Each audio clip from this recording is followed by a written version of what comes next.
Hi, this weekend I went to the cinema and saw The Fall Guy, the first of this year's summer blockbusters, and loosely adapted from the 1980s action adventure series from the creator of Battlestar Galactica. The original series was the adventures of Colt Sievers, a stuntman who moonlit as a private detective or bounty hunter, and in this new version, he's played by Ryan Gosling, an expert stuntman with a budding relationship with a camera operator who, after a stunt goes badly wrong, breaks his back and spends 18 months as a valet in Los Angeles. However, a producer calls him back into action when his ex girlfriend asks for his help on the first film that she's directing. It turns out that the leading man of the movie has gone missing, and Colt is enlisted to try and find him, uncovering a web of conspiracy, criminality, drugs, crime, and all sorts of other goings on, as well as romance, action, and lots of stunts. It's a very enjoyable film. It's notable as being the first film to start the summer season on the first weekend in May since 2006.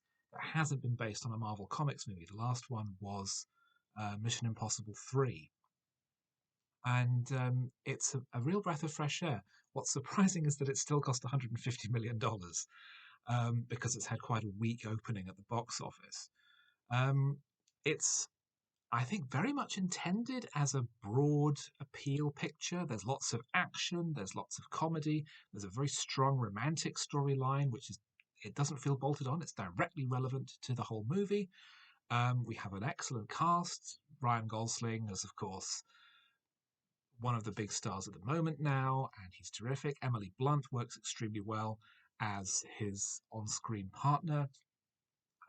She has just as much to do as he does. She's just as relevant to the story as he is, and it's a very balanced on-screen relationship, which I really enjoyed.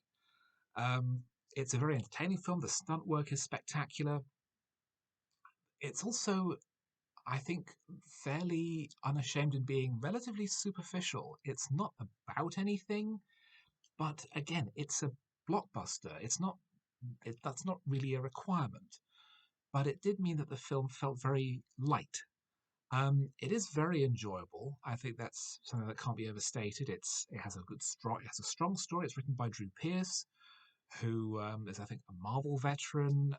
He started out writing an ITV sitcom. I think ITV's last good sitcom more than 20 years ago, called No Heroics, which was about a superhero bar. That was cancelled after one series. He went to Hollywood and is now enormously successful.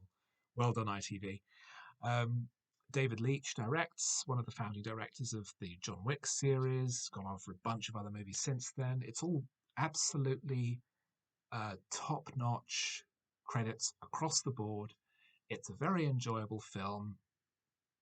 I just felt after it finished, though, that it evaporates very quickly. It didn't really stay with me, even though I liked spending time with the characters. I feel I have to make a lot of caveats.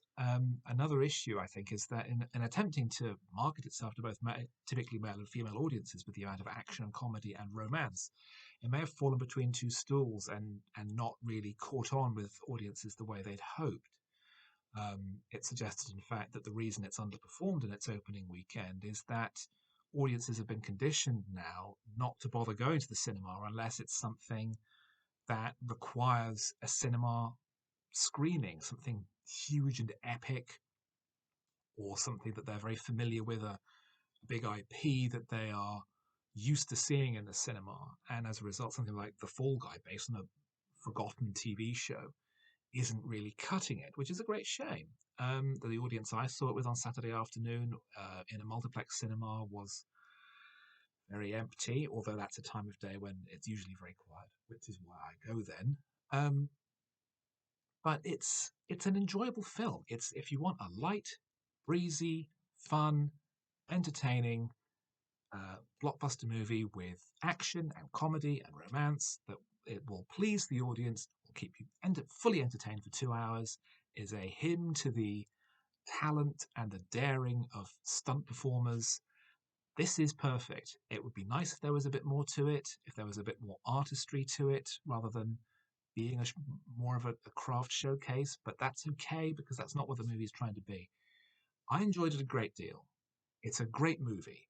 It would have been nice if it was a great film as well, but you can't blame something for not being something that it isn't. And as I say, it is good fun.